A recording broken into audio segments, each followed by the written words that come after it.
Welcome to episode 8. Today we have no idea what we're talking about, but I do have a couple of things that I do want to chat with you about and kind of vent. All right, go. So, we had a property on the market for lease last week. We got 3 offers on it last night, and we ultimately liked one of the offers. Here's my beef. When you hire a realtor, we've talked about this in past podcasts, you got to do your due diligence on who you're hiring and why. Well, in this case, there were so many errors. We liked the offer, we liked the prospective tenants, but there were so many errors in the offer. It got me thinking. Your realtor, a realtor, acts on your behalf to cover your ass on legalities. I'm sorry. I don't want to sound, racist or objectionable to people's education level or whatever.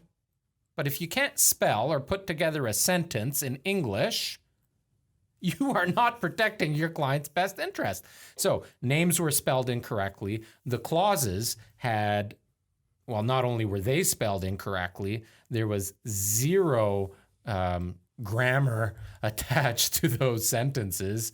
I don't think there was a single period in the entire paragraph. There was no start date to certain clauses, no end date, no ramification. So if ever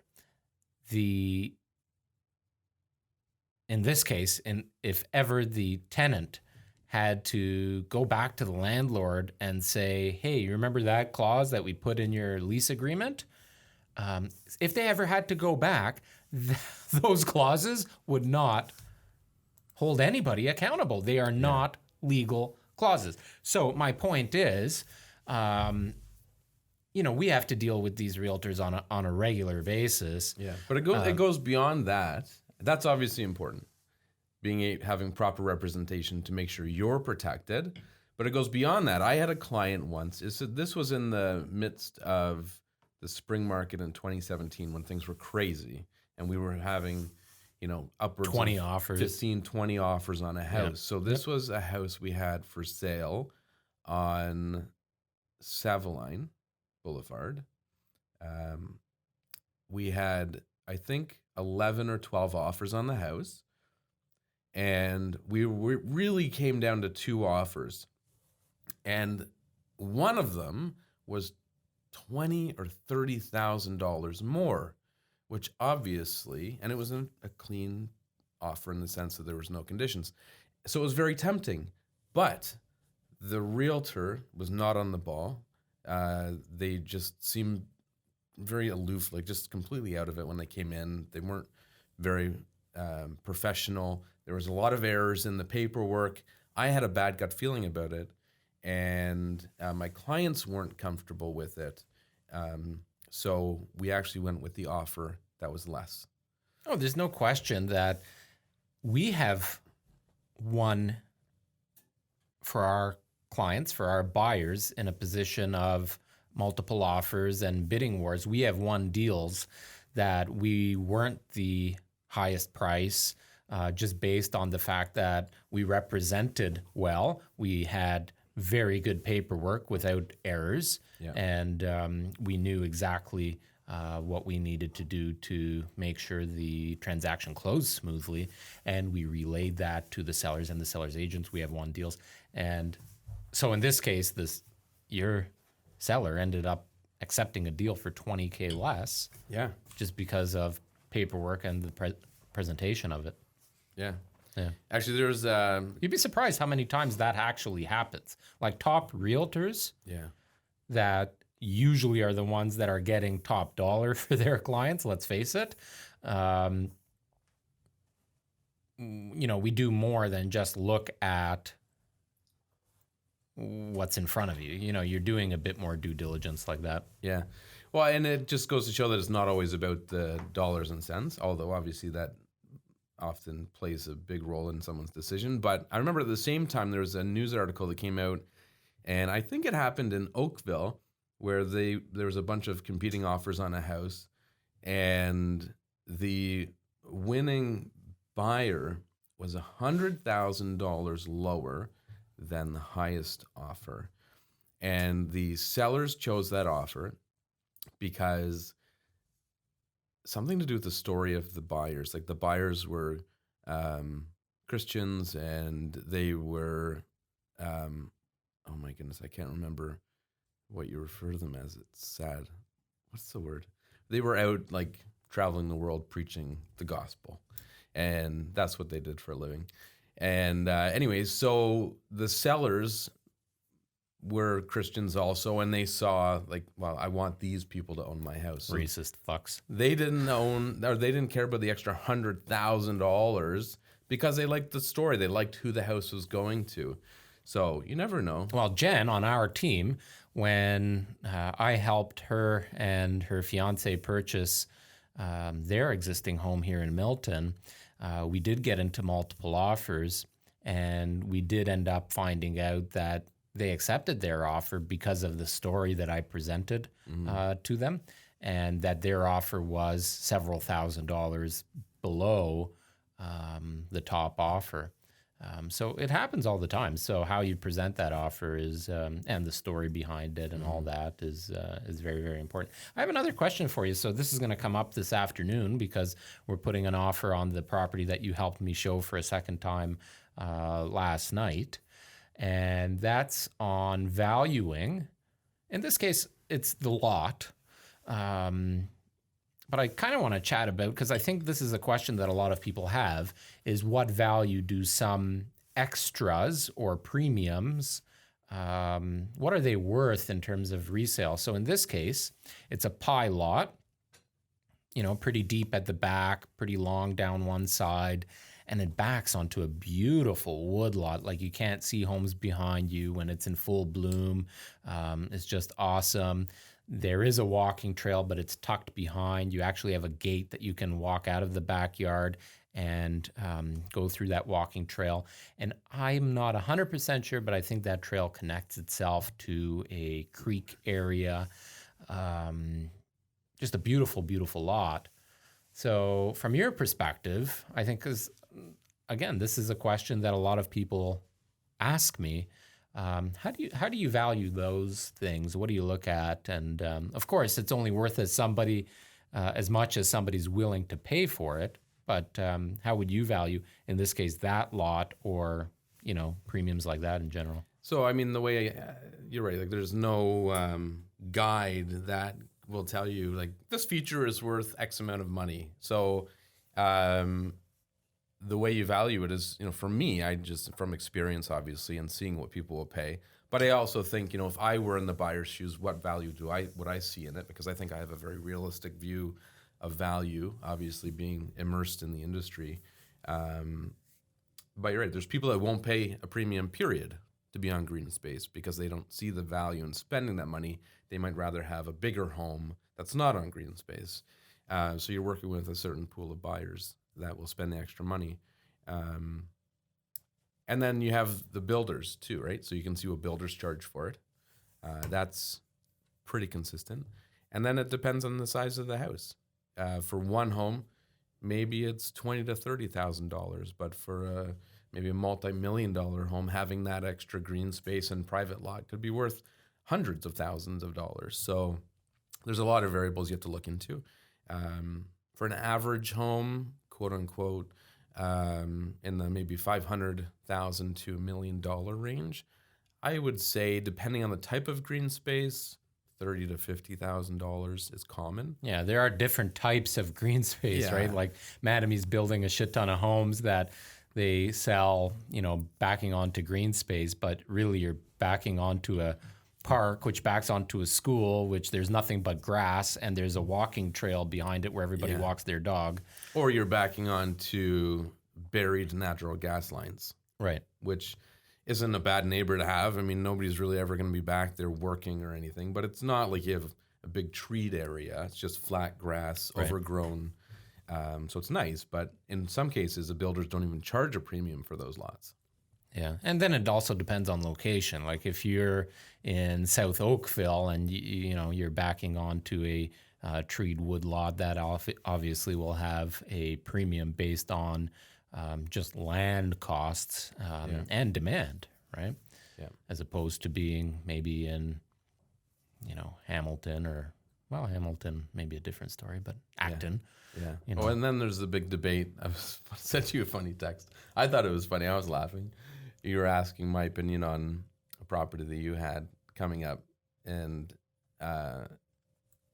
lot size and shape can matter. So I was making a joke because this particular lot that you were asking me about is very long, but quite narrow. So I was discussing the perceived value in whether width or length is better. And there's a question for the audience. Yeah. Anyways, it depends. Shape and size is important, very important when it comes to real estate. Alicia, how do you feel about that? We have a wide lot. That's what Mattamy refers to them as, wide lots. Yeah, 36 foot wide. 36 foot wide lot. Yeah. So what else you got on the go right now? We're very busy. We are very, very, very, very busy. Yeah. Got some great houses coming to market. Mississauga, working with people in Burlington, Milton, Brampton, all over. So, and all shapes and sizes too, ranging from 300-400 grand right up to 1.3 million or so. So we've got homes for every type of buyer right now. Yeah. We've got quite a few great homes in the pipeline. So I'm really excited. This is a great way to start the year. Yeah, I think it's going to be, and this is typically a way to kind of get an idea as to what the year holds. So I think it's going to be a very good year. Well, I'll retract just based on the last week. It's amazing what changes in a week. I'll retract my statement a little bit saying that, 2019 will be steady Eddie. I actually think we are going to see a time, I don't know when, but it's already heating up. We're going to see an early spring market, and there is going to be a time where multiple offers are going to be pretty relevant and pretty prevalent in the market, just based on lower inventory. I think there is going to be shorter supply than we're expecting. The fear of mortgage rates really increasing.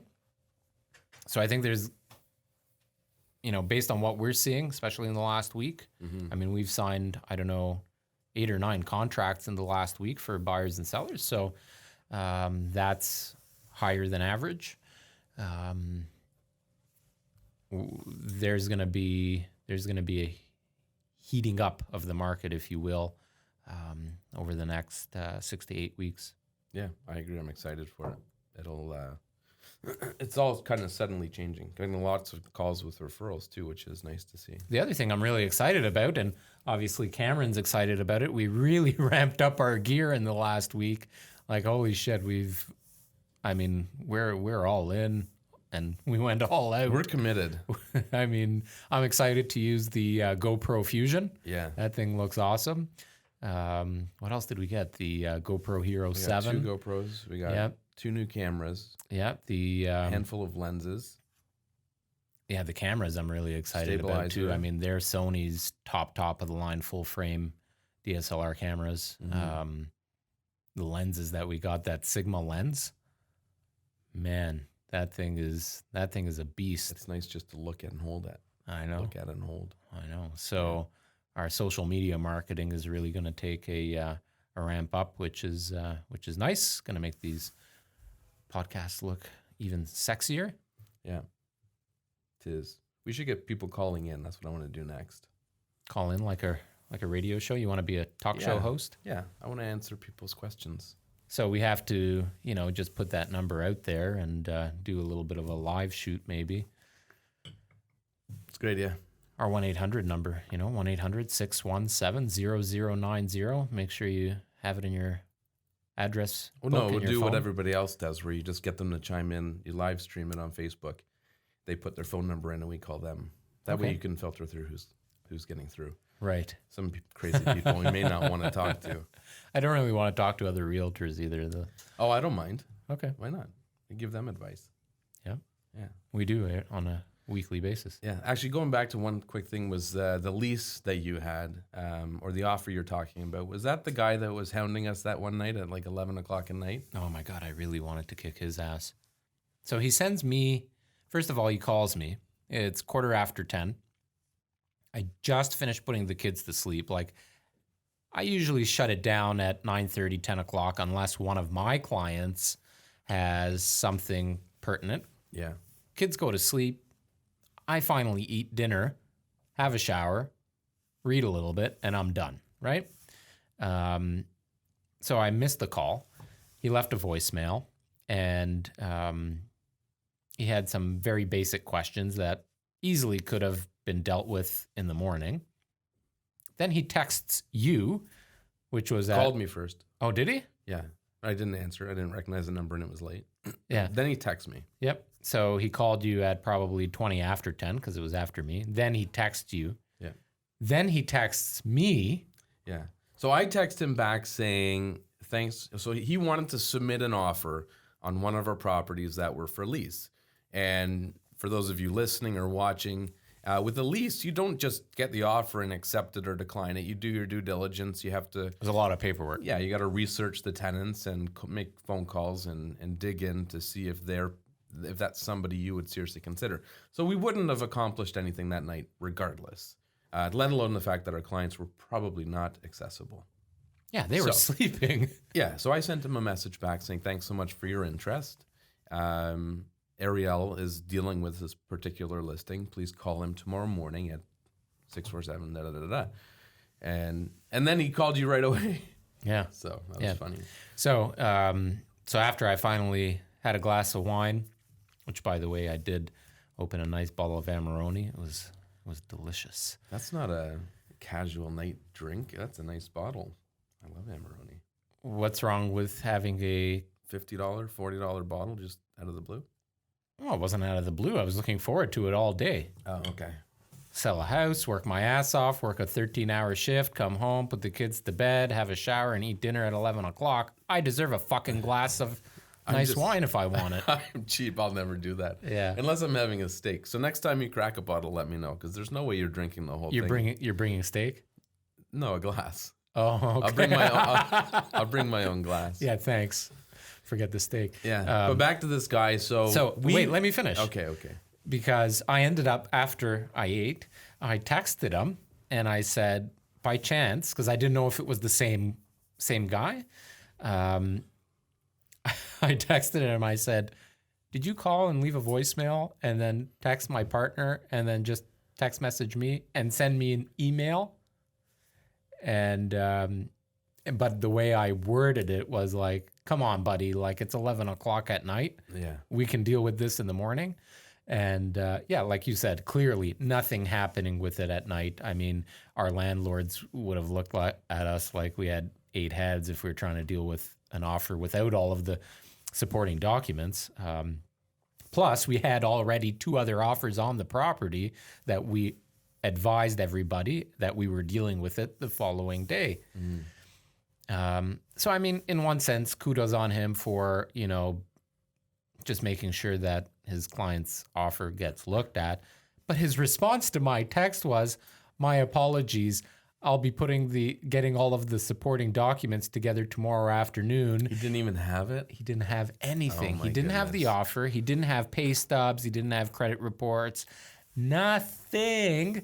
And finally, he sent the offer with most of the supporting documents the next evening. So almost 24 hours later. And then I felt bad for kind of giving him shit, but not really. Have you accepted one? Yeah, it was his offer. Yeah. Was that the one that had a lot of errors? Yes. So it's interesting. And he didn't even recognize the errors. So there were some clauses missing. Yeah. Names were spelled incorrectly. And for those of you that don't know what an irrevocable time is on an offer, so irrevocable can be by the purchaser or seller, or in this case, tenant or landlord. So, as an example, if we are representing you as a tenant and we are submitting an offer to the landlord, the irrevocable would be by you, the tenant, and then a time associated with that.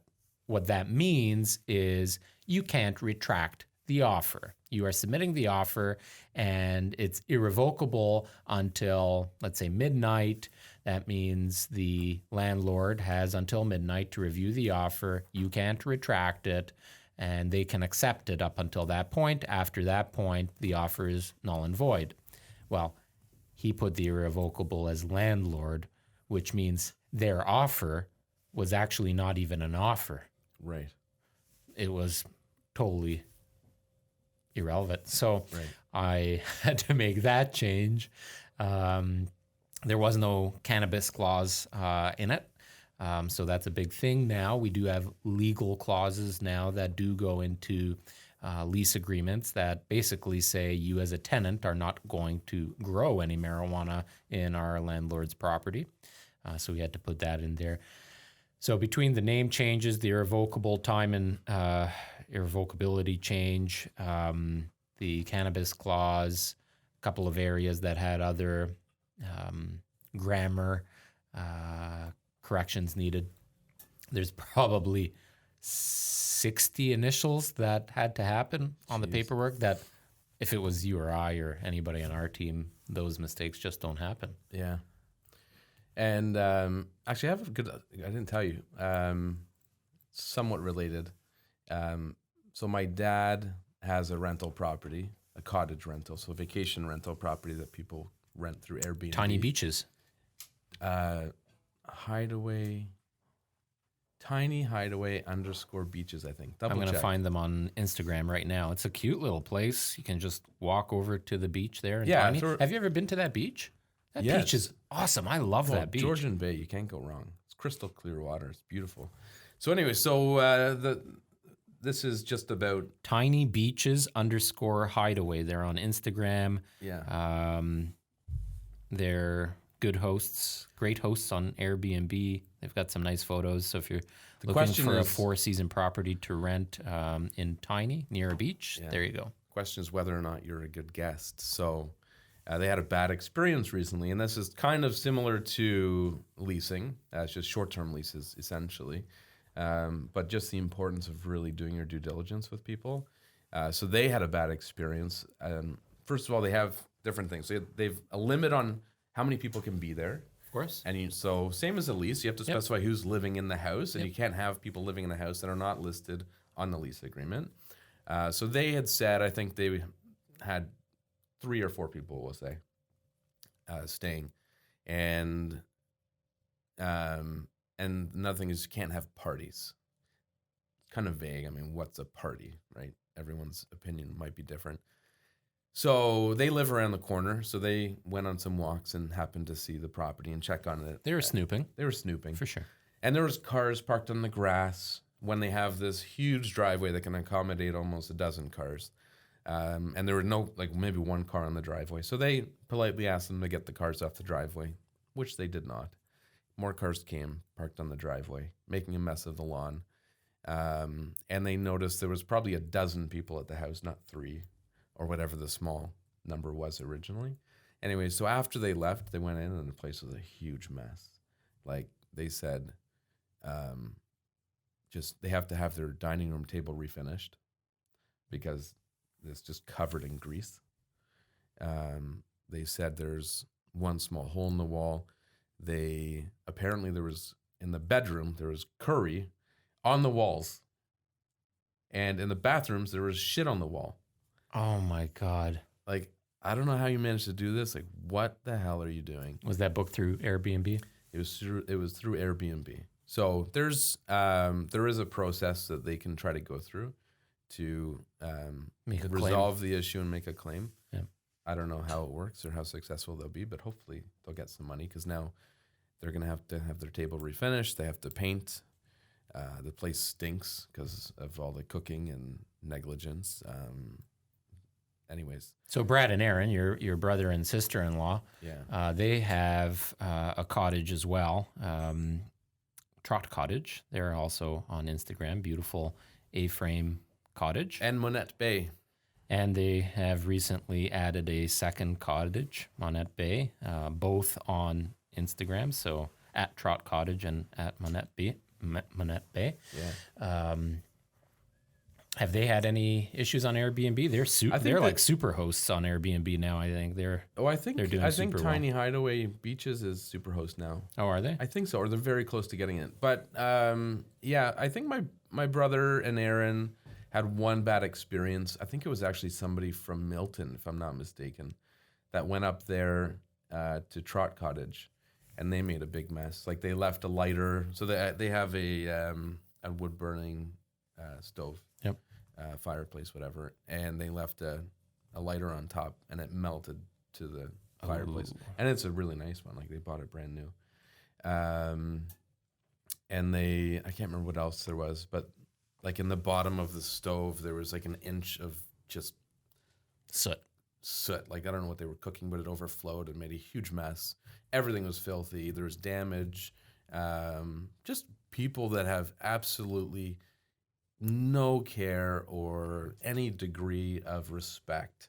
And whatever. I mean, karma, something will come back and get them. That's my fear. Like that's why I don't want to rent out our cottage. Yeah, I mean, it's inevitable. That's the risk you take when you're, especially with short-term rentals. But anytime you're renting anything, you can make good money though. you can. So You can make super good money. hopefully that outweighs the occasional bad tenant. Yeah, there are a lot of people now with vacation properties that are using technology, I'll say, like Airbnb and different hosting sites like that, or different rental management companies to assist in that. Mm-hmm. And people are paying their mortgages, even making some money on it, and then having maybe a week or two to use it themselves. Yeah. It's a great investment opportunity, especially if you're lakefront. Yeah. If you can hold on to that property, it's easy to rent out on a short-term basis. They're never going down in value regardless of the market because there's only so many properties, especially if you're on a nice lake. And I think it's trending. 100%. Cottage rentals, short-term vacations. It's more feasible for families to rent a cottage, certainly more feasible than owning it. But also, Thank you. I found that out the hard way. Yeah, also more feasible for most families than going to the Caribbean for a week. So, if you rent a big place with two families for, I don't know how much it costs, a few $1,000 for a week. Yep. Split it between two families, it's very affordable. It's cheaper than going south. And if you have children, your fear of going south is, one, I got to get on a plane with my kids. Yeah. Which I haven't taken our boys on a trip yet, but that's interesting. Yeah, I'm looking forward to that day, but not so much. But then you have to take things into consideration, like what are the amenities, what's availability of food, formula, in emergencies, doctors, hospitals. Are there any diseases? Is there anything that I have to be aware about? There's always some kinds of the fact that adults don't adapt to the food and water quality of these countries very well. How many times have you almost shit your pants going down to Mexico, right, or the Dominican? Almost. Yeah. Let alone kids. So yeah, you got to be careful. Yeah. So to pack up the van and pack up the car, rent a place on the lake for a week for $2,000 to $3,000. You go, you have some water play and go skiing, fishing. It's not enough people travel in Ontario, and there's a lot of beauty here in this province. Not a lot of people travel in Canada. Yeah, it's expensive. Yeah, to some of these all-inclusives. Like you can get all-inclusive super cheap. Yeah. Less than $1,000 a person for a week. Some people do for $500 to $800. You get a good deal. I tell you though, like our lake, you're there often at your cottage as well. But so we're on Sand Lake. That is absolute. Beautiful. It's serenity, and it's a 3-hour drive from Milton, door to door. Maybe a little faster if I'm driving on on my own and taking the 407 midweek. But it's beautiful. You go up there, you can totally disconnect for a few hours. I go up there sometimes in the morning and come back at the end of the day when I take a day off. And, I still work a little bit from there because we have Wi-Fi. Wi-Fi hits the dock, so it can sit on the dock and work. But it's total peace, total quiet. It's beautiful. So if you're looking for investment opportunities, think about buying waterfront property. And if you're thinking of taking a vacation, consider some of the cottages we mentioned today. But there's a lot of options. AirBnB, there's a couple of companies like Ontario Vacation Rentals and some other places like that they do provide great options during the summer. They book up quick, though. Like the prime weeks, they book up quick. July and August, which is when you want to go to the cottage, they do book up. Yeah, I think a lot of people don't know, I think when they're thinking real estate investment, they just think of the basics of a rental property, probably single family, residential. That's probably the most common thing people think of when they think of buying investment properties. You also have multifamily residential, so more than one unit. And I think this is a great option that people need to consider. You know what is another, I think what's going to be a trending opportunity for investors? So the property we just listed on Lederman Drive in Milton. Yeah. It's a smaller detached home, but really nicely done inside. Nice backyard, super convenient to schools, parks, plazas, good for commuters. Airbnb, something like that. Yeah. Because there are a lot of people that are looking for shorter term rentals because they've sold their home and there is a gap between the closing date of the home they sold and the new home that they purchased. I'm talking they purchased a new builder's model home. How many times have we got that question? Do you have something available for 2 months, 3 months, 6 months? Is it furnished? I think there's a great opportunity for the right investor to have a property that you are renting in a more residential neighborhood through Airbnb, or even hooking up with a realtor that has, people in their database looking for that kind of stuff like us. Yeah. Man, you could really make a few bucks and certainly pay the mortgage. It's a little bit higher maintenance, but there's a demand for it. Yep. And I would Especially say, if it's furnished. Well, Airbnb has to be. Yeah, no, but fully furnished. That's what I mean. Yeah. So those types of rentals, you're probably bringing in almost double what you would on a traditional lease. Yeah. So, if you think about it, if you want to do that math, you could probably rent a single detached home like that for $200, $250 a night. And there's people that need it for a month. Yeah. So you're talking about monthly rate of whatever, $5,000, $4 or $5,000. Yeah. Yeah. Compared to maybe 2 to 25. 25. Yeah. So good money. Yeah, for sure. So just to wrap things up, if someone is looking at vacation rentals, let us know because we can get you in touch with everyone you need, from real estate to buy, real estate agents, to property management, to trades to get things set up. Our Rolodex for that kind of stuff, especially me having purchased the cottage a couple of years ago and did all the renovations and had all the inspections and all that, arborists and painters and whatever. We've got all of that. And now, if I lived closer to that community or closer to Northern Ontario or in the Muskokas, I would be the fucking cottage pro, buddy. We saw like 300 cottages before we bought the one that we saw. Tip to realtors, don't be your own customer.